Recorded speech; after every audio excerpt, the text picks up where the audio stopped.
A gentileza do convite, sempre um prazer estar aqui com o pessoal selecionado das universidades, né?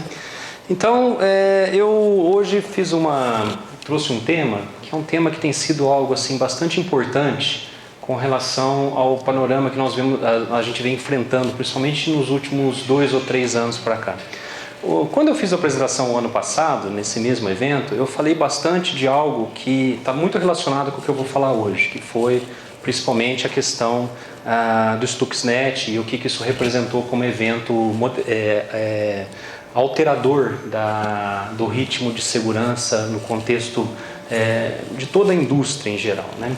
Então hoje eu vou falar sobre essas ameaças persistentes, vou conceituar um pouco a respeito disso e vou fazer alguns estudos de caso a respeito do que tem acontecido para mostrar que essa é uma ameaça real, que ela é algo que veio para ficar e que a gente deve refletir um pouco a respeito disso, porque isso muda a maneira como nós vemos e discutimos e principalmente combatemos esse tipo de ameaça. Então, a minha ideia é falar um pouco, uma pequena introdução breve, né?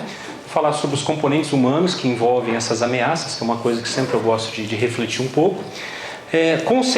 Conceitualizar o que são as Advanced Persistent Threats, as ameaças persistentes avançadas, entender bem o que é isso, o que diferencia essas ameaças das outras ameaças que estão aí no cenário, e fazer uma conclusão do que a gente espera disso, falando sobre alguns estudos de caso assim, bastante breves, coisas que aconteceram que mostram onde nós estamos e para onde nós estamos caminhando. Muito bem, então vamos começar um pouco aqui com uma coisa um pouco mais assim didática. Eu queria deixar um minuto só para vocês darem uma olhadinha nesse slide e verem se vocês conseguem encaixar os componentes de tempo nessas frases que foram retiradas aí da literatura, né? Então vou passar rapidamente ali, né? Uma tradução rápida, livre, né? Alguns poucos componentes de segurança contemporâneos conseguem de fato prevenir um red team de acessar informações no sistema. The almost obsessive persistence of serious penetrators is astonishing, né? Bem relacionado com o que eu estou falando hoje, por isso que marquei em vermelho ali. Espionagem sobre as redes pode ter um custo eficiente, ter resultados imediatos e pode causar incidentes diplomáticos. E embaixo aqui está um pouco difícil de ler para vocês, o mercado não trabalha muito bem com o crescimento dos problemas de segurança numa velocidade suficientemente boa. Vocês conseguem encaixar as datas onde isso foi dito? Mais ou menos? Mais ou menos assim pelos temas? Não? Vocês concordam que poderia ser assim? Uma olhadinha.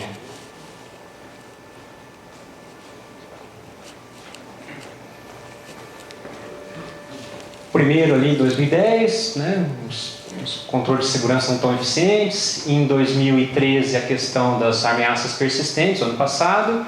A espionagem ali despontando ali como Stuxnet 2012 e finalmente ali embaixo os controles os veículos de segurança não crescendo numa velocidade suficiente.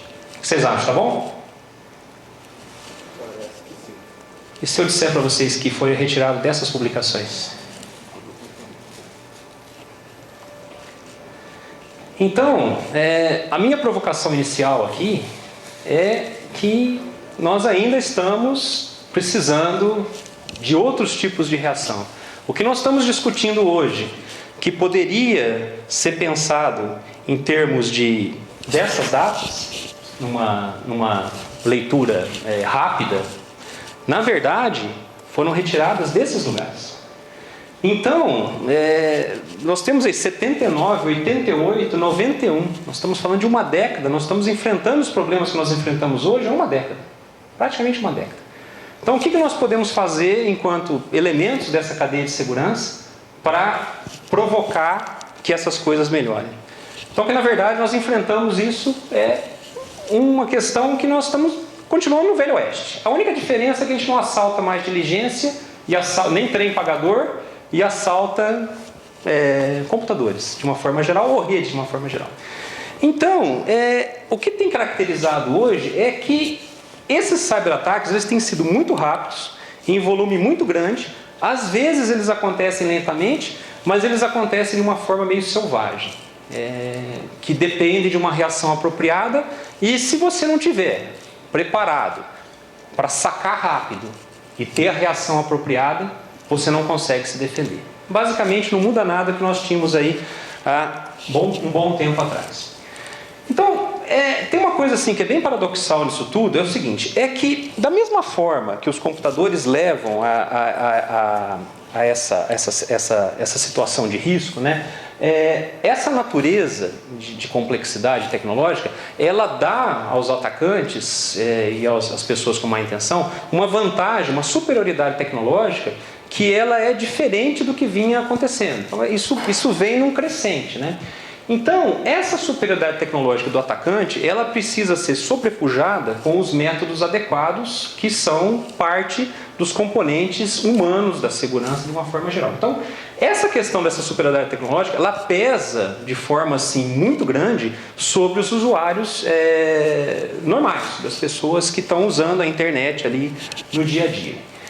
E, paradoxalmente também, né, essa natureza altamente estruturada dos computadores, altamente organizada, que faz com que eles sejam justamente úteis, previsíveis, confiáveis e, ao mesmo tempo, fazem com que eles sejam vulneráveis aos ataques, em função justamente dessa questão que eles são estruturados de forma a permitir que um ataque seja planejado de forma estruturada. Então, isso é bastante paradoxal. Por quê? Quando você vai pensar em mecanismo de defesa, essa questão de utilidade, previsibilidade, confiabilidade, que é o mecanismo principal usado durante os ataques, ele precisa ser considerado também como mecanismo de defesa.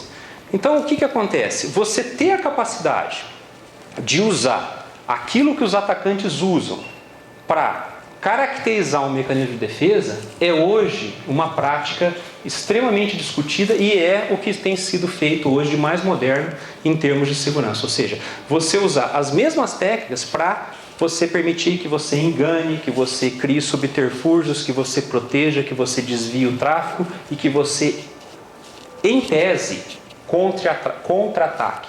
Né? Contra-ataque no sentido de não lançar um ataque de volta, mas no sentido de você proteger aquilo que você quer proteger, usando os mesmos mecanismos que são permitidos em função da utilidade, confiabilidade e vulnerabilidade que esses computadores têm. Então eu sei que isso pode parecer bastante paradoxal, mas os mesmos mecanismos que são usados para ataque, eles têm que ser considerados hoje como mecanismos de defesa.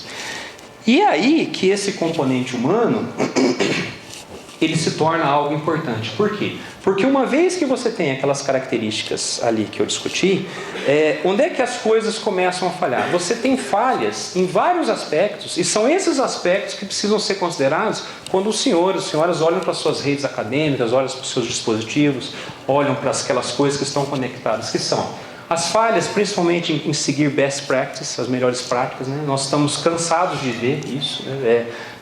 A gente poderia pegar casos de 1988, 1980, 1990, associados com falhas em best practices, e nós vamos ter essas mesmas falhas acontecendo hoje por falhas humanas também. Falha a dar atenção aos avisos, né?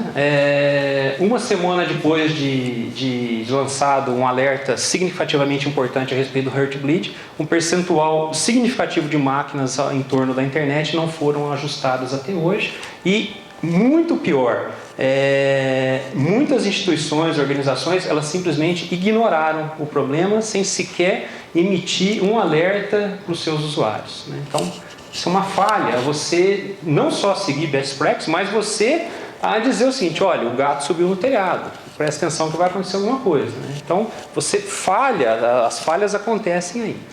E aí, o que a gente vê também hoje com relação a falhas humanas é um gerenciamento não apropriado do pessoal de segurança, tanto em quantidade como em capacitação adequada. Então, a questão de você ter lá o cara que é o seu CSO, né, o Chief Security Officer, que também tira a dúvida de ser cedilha do professor que não sabe usar o editor de texto ou não sabe fazer um slide do PowerPoint. Isso nunca acontece, né? Nas universidades nunca acontece. Então, as pessoas, de uma maneira geral, elas têm sido o componente principal, o ponto primário dos ataques, em função dessas falhas que elas cometem, rotineiramente em função do contexto onde eles estão.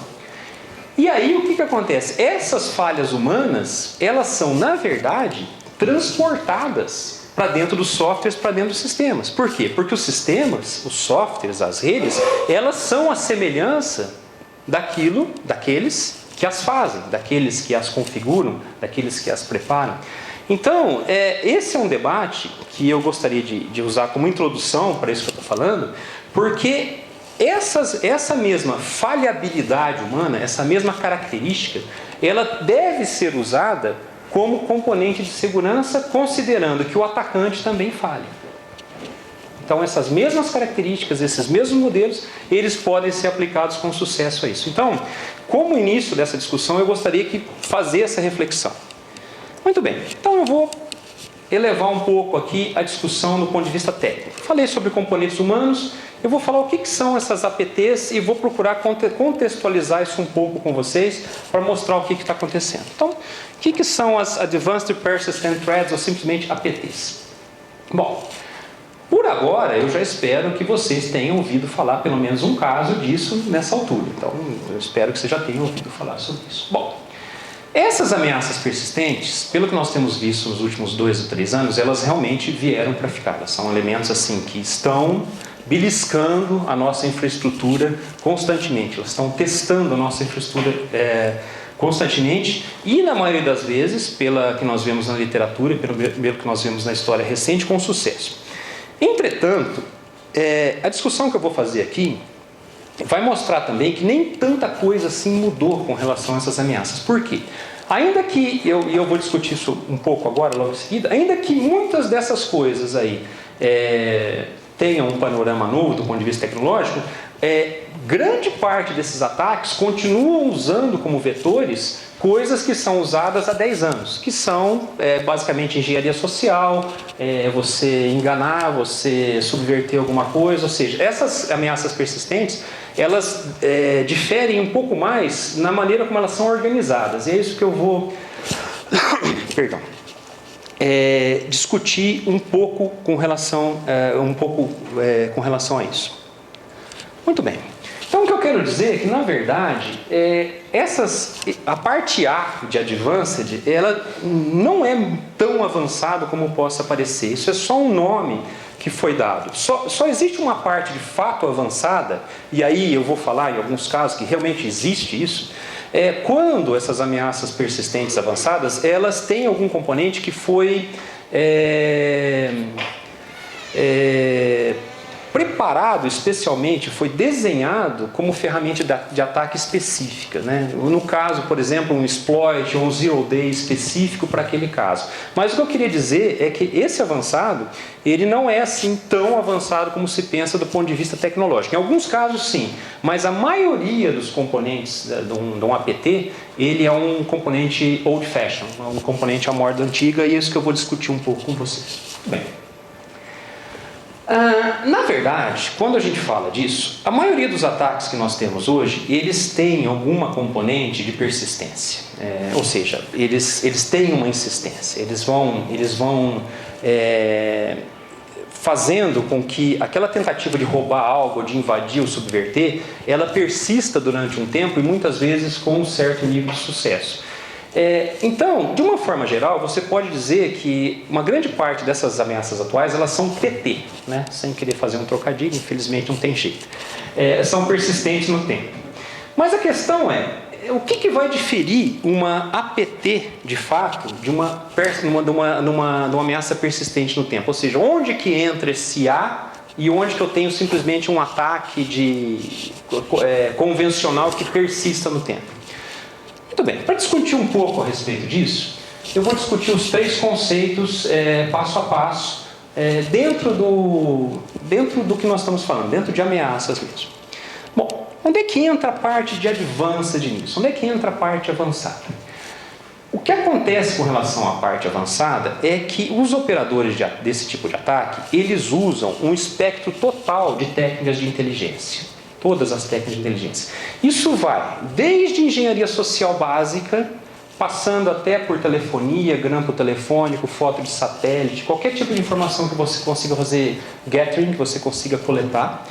E junto com isso, a possibilidade de aplicação de ferramentas desenhadas especificamente para o ataque. Essas tecnologias de ataque, que são tecnologias de intrusão, na verdade elas são uma parte pequena do componente de ataque. Tá? O que caracteriza o A do APT é um espectro amplo de ataque de inteligência envolvido. Então, outra coisa que identifica isso é que à medida que o ataque é planejado ou evolui, ainda que algumas técnicas sejam simples, elas podem ser aumentadas em nível de complexidade em função do alvo, ou em função da ameaça que se pretende fazer. Então, essa é uma característica. Então, a ideia da ameaça avançada persistente é que ela combina múltiplas técnicas, mas principalmente técnicas de inteligência. Ela tem outras características que eu vou amarrar um pouquinho mais para frente. Eu vou falar da persistência. O que acontece com relação à persistência? Então, com relação à persistência, os operadores desse ataque, eles dão uma prioridade a uma tarefa específica de ataque com um certo nível de insistência. Diferentemente daquele cara, como a gente estava acostumado até pouco tempo atrás, que o cara lançava, por exemplo, um ataque de fraude bancária, envolvendo um phishing para roubar senha ou credenciais bancárias, e usava isso de forma oportunística onde desse certo. Ou seja, o cara lançava um ataque para milhões de computadores, se 200 mil dessem certo, ele conseguisse sacar dinheiro de 100 mil, estava bom. Ou seja, usava uma técnica oportunista. O que caracteriza uma persistência dentro do ataque APT é uma insistência objetiva, uma objetividade. E essa objetividade, ela continua a ser monitorada ao longo do tempo até que os operadores obtenham os resultados específicos daquele ataque. Então, essa persistência, ela não diz respeito à artilharia pesada. Ela diz respeito mais a um approach low and slow profile, né? Baixo e constante e devagar. Essa persistência, ela acaba resultando em resultados. E, na maioria dos casos, se o operador do ataque ele perde acesso ao alvo por algum motivo, ele persiste até voltar a esse alvo, geralmente com sucesso. Então, essa persistência, ela tem um objetivo específico, ela não é uma persistência oportunística. Tá? E, finalmente, a ameaça em si. Então, quando nós falamos de APT, o ataque tem duas características que são grandes. Capacidade de ataque, capacidade grande, e intenção grande de ataque. Você tem capacidade e intenção associados. E o que é significativo com relação à ameaça é que há quase nada de o uso de técnicas automáticas de ataque, ou seja, existe grande envolvimento humano na preparação e execução e monitoramento do ataque. Então, essas três características, elas vão fazer com que isso se torne um APT. Então, esses operadores têm uma outra característica que a maioria dos autores considera como a característica mais importante. Então, quando você fala de operadores, né, você fala de capacidade e intenção em grande número. Mas a característica, sim, que talvez seja a coisa mais marcante, isso que é mais debatido, é que esses operadores que têm esse objetivo específico, que têm esse foco específico, que são motivados, que são organizados, eles têm um nível de financiamento grande, eles são bem financiados. É diferente de um ataque oportunista. Você tem um nível de financiamento orquestrado para que isso tenha sucesso. Então, de maneira geral, as definições atuais, se você assistir outras apresentações ou ouvir alguém falando sobre isso, os APTs, as ameaças persistentes, elas têm sido reservadas para indivíduos que estão associados ou com grandes organizações e corporações ou com governos ou estados. E esses caras têm o financiamento apropriado para insistir e persistir e estarem motivados para executar esses ataques ao longo do tempo. Então eu acho que vocês entenderam a ideia, quer dizer, você tem ali motivo, capacidade e financiamento apropriado no nível alto. É isso que caracteriza uma APT. Só fazendo um parênteses, essa definição aqui, ela muda um pouco quando a gente fala da Operação Aurora. Todo mundo aqui já ouviu falar da Operação Aurora? Não? Alguns, talvez? Não? Eu vou falar então sobre isso. Só gostaria que vocês guardassem isso, porque a Operação Aurora é um divisor de águas com relação a essa definição aqui. Eu volto a esse assunto daqui a pouco. Mas, em maneira geral, essa definição é a definição aceita. Então, o que caracteriza que é um PT e não um APT? O que difere principalmente é funding, é financiamento. Financiamento que vai dar capacidade, que vai dar condições do ataque e principalmente que vai manter essa organização. E aí, as ameaças mais avançadas, pelo que a gente tem visto nos tempos recentes, principalmente nos últimos 2 ou 3 anos, são as mais perigosas, são as mais avançadas e mais bem financiadas. Então, esse financiamento ele permite que os atacantes desenvolvam exploits específicos ou outras ferramentas, permitem que se exista um envolvimento humano constante e persistente com relação a isso, e quanto mais ganhos, e aí eu não estou falando de ganho financeiro, quanto mais sucesso esses ataques têm, mais bem financiados, mais bem preparados esses grupos têm se tornado. É o que nós temos observado. Tudo bem até aqui? Vocês podem ficar à vontade para comentar.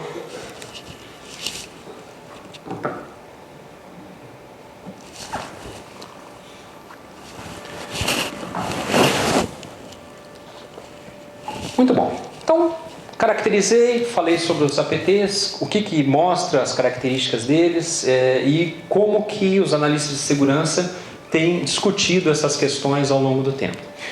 Eu gostaria de mostrar alguns casos agora para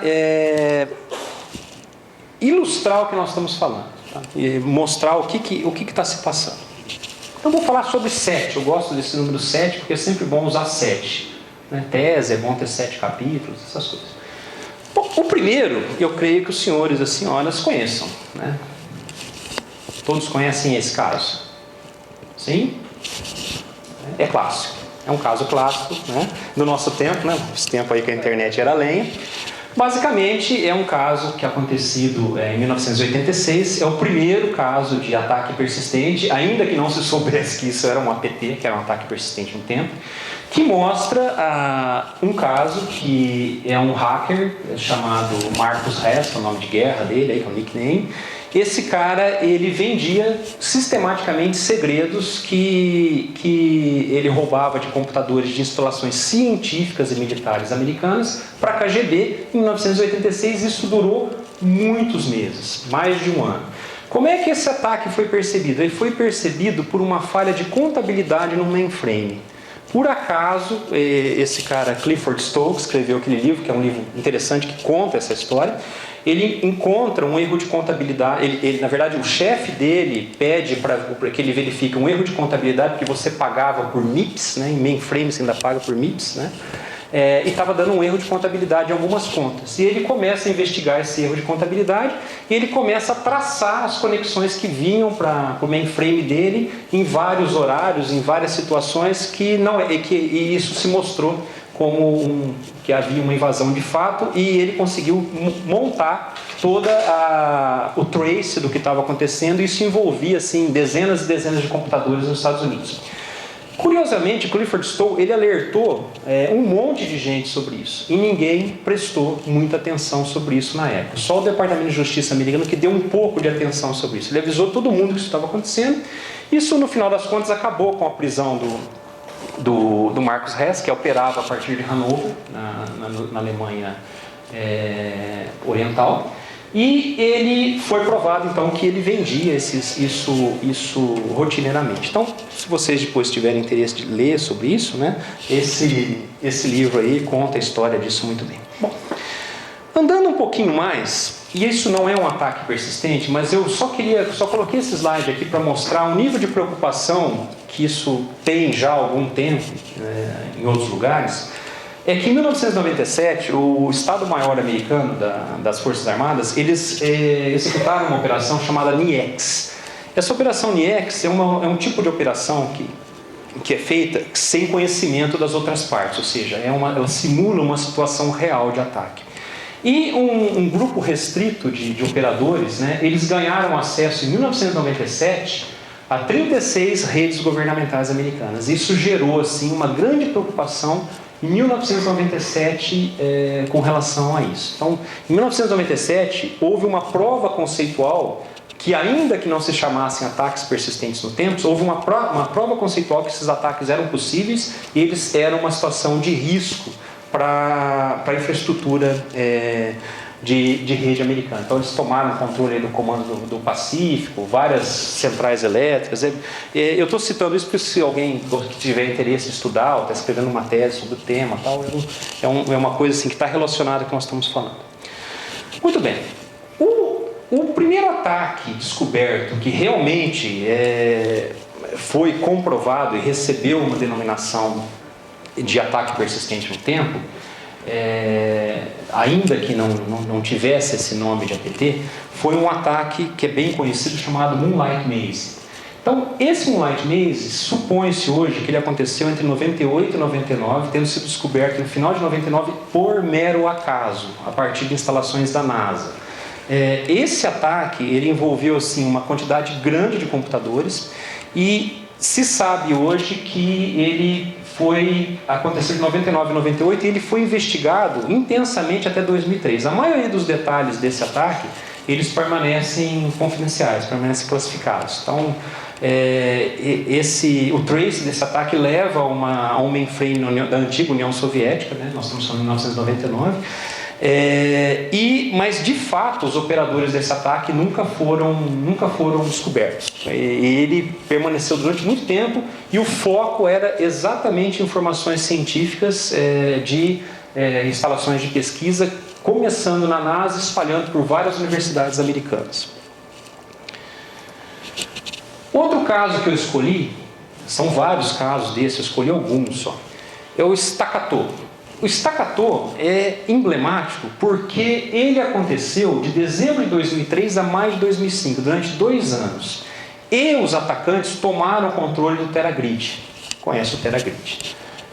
Como que eles tomaram o controle do Teragrid? Eles se infiltraram em vários laboratórios e agências governamentais com um ataque baseado em credenciais roubadas.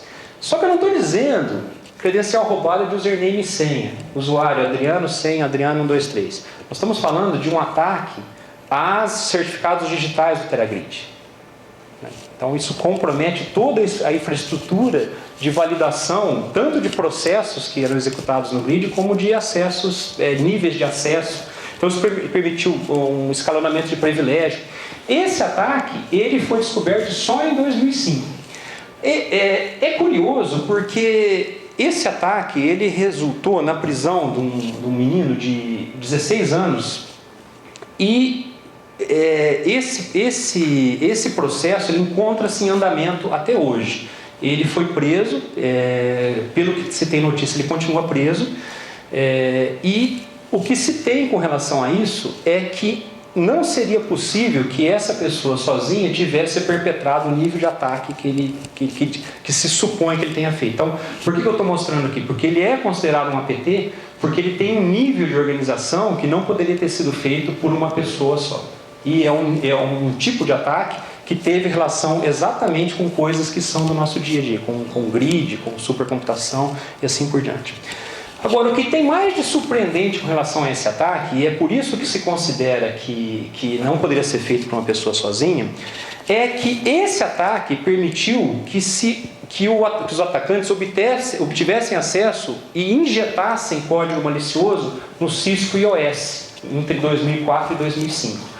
Então, entre 2004 e 2005, centenas e centenas de roteadores ao redor do mundo rodaram software com backdoor comprometido em função da operação Staccato. Isso é documentado, vocês podem buscar sobre isso, vocês vão ver, isso é relatado, a própria Cisco admite isso, não estou falando nada aqui que não seja informação pública. Então, o que acontece? Nós estamos falando de um ataque persistente que durou 2 anos, que infiltrou vários computadores envolvendo o grid e que resultou num comprometimento bastante sério. Titan Rain. Por que eu falo de Titan Rain aqui? Porque esse ataque persistente, ele durou de 2003 a 2005. Ele é bastante importante, porque ele gerou um incidente diplomático entre os Estados Unidos e a China. Esse ataque, ele teve como alvo especificamente negócios, indústria, que tinham um tipo de relação com o governo americano, principalmente, notadamente, na área militar. Por exemplo, o Sandia, que está relacionado com as pesquisas de bomba atômica desde os anos 40, o arsenal de Redstone, a NASA e principalmente o alvo principal que teve comprometimento e que assumiu o comprometimento foi a Lockheed Martin. Então, esse alvo foi um alvo específico de negócios, onde o foco não foi exatamente o governo, mas de contractors, de empresas que tinham negócios com o governo americano. Então, os estudos, eles dão a origem, né, do espaço de endereçamento é chinês, desses ataques. A China nunca admitiu que fez isso. Não se tem certeza se isso foi financiado pelo Estado chinês ou por algum Estado, ou se foi um grupo de pessoas, né, que executou essa operação de forma independente, o que é uma possibilidade. Mas é considerado hoje na literatura também um ataque persistente no tempo. Operação Aurora, que esse realmente é assim, o mais emblemático. Emblemático por quê? Porque historicamente, todos os ataques persistentes que aconteceram, eles tinham como alvo Estado, né? Algum tipo de Estado. Eu não citei um outro aqui, eu poderia citar vários. Existe um outro muito relacionado com o Estado, que é chamado de GhostNet, não sei se vocês já ouviram. É um ataque específico que aconteceu possivelmente com origem na China e que atacou 103 países, principalmente organizações diplomáticas. Então, focado também em Estado. Então, todos os ataques que aconteceram no passado, eles têm relação com alguma operação de Estado ou com companhias que estão relacionadas com o Estado. E a Operação Aurora, ela foi, o que fez cair a ficha para esse negócio. Por quê? Porque o ataque, a primeira vez que o ataque ele acontece em longo tempo, mais ou menos entre 2008 e 2009. Em 2009, o Google vem a público dizer que eles foram atacados. Isso levanta um debate internacional bastante grande. E os alvos foram Google, Adobe, Juniper, Rackspace, Yahoo, Symantec, Northrop Grumman, que faz jatos, caças, né? O Morgan Stanley e a Dow Química. Esses foram os que assumiram que foram atacados nessa operação. Esse é um ataque importante porque ele envolve um grupo conhecido aí no mundo hacker, que é esse Elderwood Group, que ele é baseado em Beijing. E ele tem relação com o Exército Popular Chinês. O que tem de importante sobre esse grupo, se vocês pesquisarem? Eles juram ter um estoque infinito de Zero Days sobre produtos Microsoft. Para vocês terem ideia, numa pesquisa rápida, eles usaram um Zero Day em 2010, 3 em 2012, 3 em 2011 e 4 em 2012, o que é muito incomum para um grupo de ataques que não tem um financiamento bastante significativo. Então, esse é um ataque importante porque ele leva realmente a discussão do que estava acontecendo com relação agora não mais a espionagem entre estados, mas de espionagem de negócios, para dar vantagem, algum tipo de vantagem. Esse ataque da Operação Aurora, ele tem componentes clássicos, engenharia social, envio de phishing scan, um monte desses componentes que vocês conhecem de engenharia social em redes sociais. Mas ele tem um único componente avançado, que é um worm chamado IDRAC, que foi desenvolvido numa universidade chinesa, especificamente, é documentado, e ele usa como vetor de ataque esse worm chamado, esse Trojan worm chamado IDRAC. Então, esse IDRAC realmente é um componente avançado desse ataque. Então, ainda que ele use técnicas clássicas de ataque, ele é um componente avançado. Finalmente, o Stuxnet é uma coisa assim que já foi bastante discutida, né? O que tem o Stuxnet, eu falei bastante a última vez que eu tive aqui, ele é realmente emblemático, porque ele usa uma série de coisas nunca antes usadas, né? Nunca antes na história da República houve um worm desse tipo. O que ele faz? Ele usa 4 vulnerabilidades Zero Day não documentadas. Obviamente, se a Zero Day é não documentada, né? Ele usa um rootkit de PLC, de uma controladora lógica, dentro de um sistema SCADA das Siemens. Ele usa os certificados digitais roubados e ele usa engenharia social para dispersão. Então, é um caso assim, que tem sido bastante discutido ainda. Algumas coisas ainda seguem não explicadas com relação ao Stuxnet. Se sabe hoje que ele faz parte de uma plataforma de ataque que envolve outras ferramentas, que são, por exemplo, o Flame, o Gauss e o DealQ, que fazem parte da mesma família, então eles têm características semelhantes, mas com certeza ele é uma grande operação de inteligência, e algumas linhas históricas hoje relacionam, nos últimos dias, pelo que nós estamos vendo, o uso de certificados digitais roubados com a linha do tempo mais ou menos da vulnerabilidade do Heartbleed. Isso é uma coisa que está sendo discutida. Especificamente com o Heartbleed, é meu último comentário com relação aos cases, ele, obviamente, para ser explorado, tem que ser explorado como um APT. Porque o volume de dados, de análise de dados necessário para você capturar dados úteis com relação à vulnerabilidade do Heartbleed é grande. Então, não seria de espanto para a gente que isso vai ter desdobramentos, obviamente, nos próximos meses, talvez nos próximos anos, nós vamos saber exatamente de forma melhor a extensão desse problema, mas não seria surpresa que isso esteja sendo explorado já há bastante tempo. Essa é uma história que está sendo contada ainda. Não dá ainda para a gente falar muito, acho que todo mundo acompanhou isso nos últimos dias, eu não vou me ater muito com isso, mas existe... aparentemente na linha do tempo uma relação com esse toolkit do Stuxnet com o Heartbleed aí traçando a linha perto de 2012. Nós ainda vamos ver esse negócio avançar. Bom, minhas considerações finais para manter dentro do tema. Lembrando, né, nós continuamos falando disso, não mudamos muito, então acho que é interessante uma reflexão apropriada a respeito disso. E a minha conclusão final a respeito disso é a seguinte: shields up, Mr. Sulu. Então, o que você pode fazer hoje? A única coisa que você pode fazer hoje é subir os seus escudos num nível apropriado.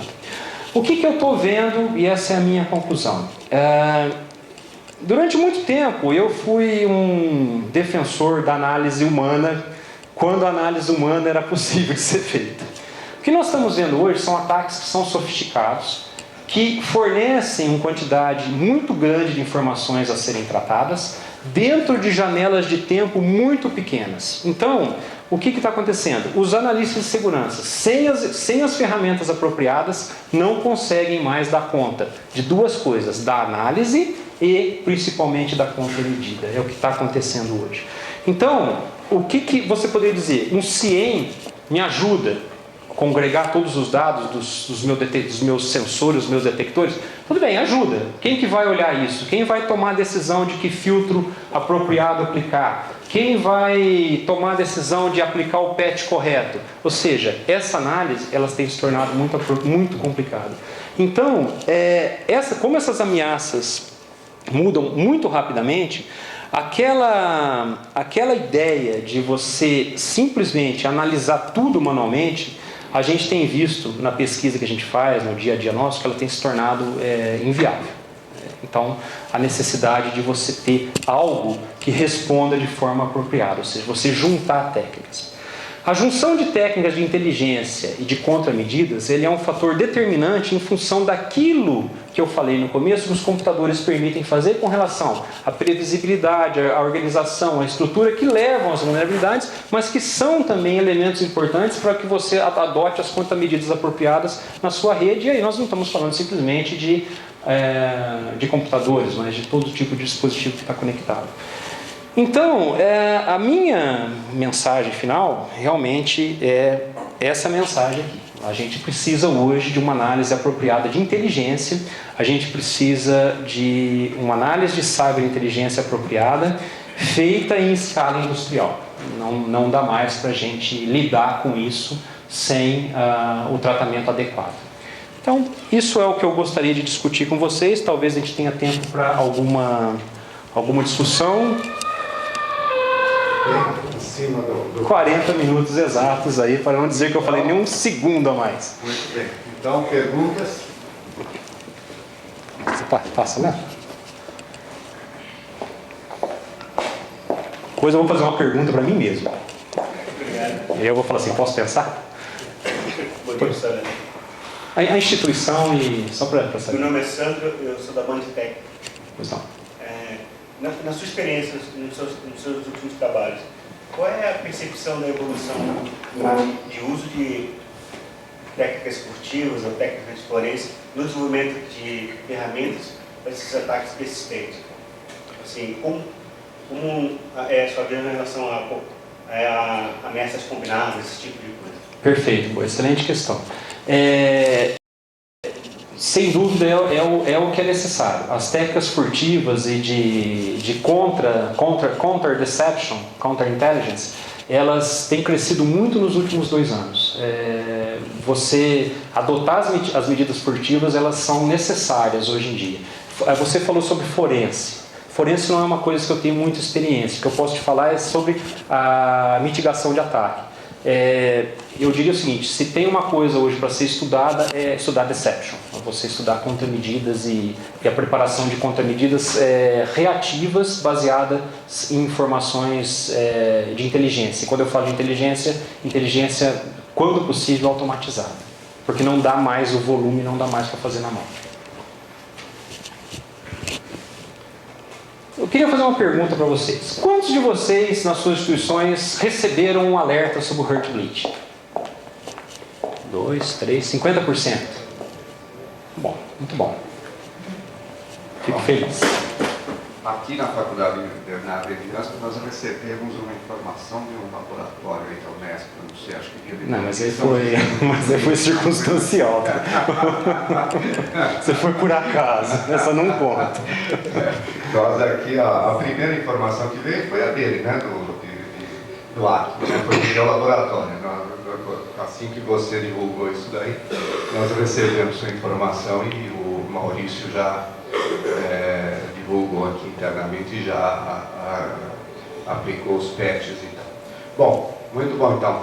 Eu quero... Suas ordens, eu estarei aqui o dia todo. E devolvo a palavra para o a partir de agora a sessão é sua.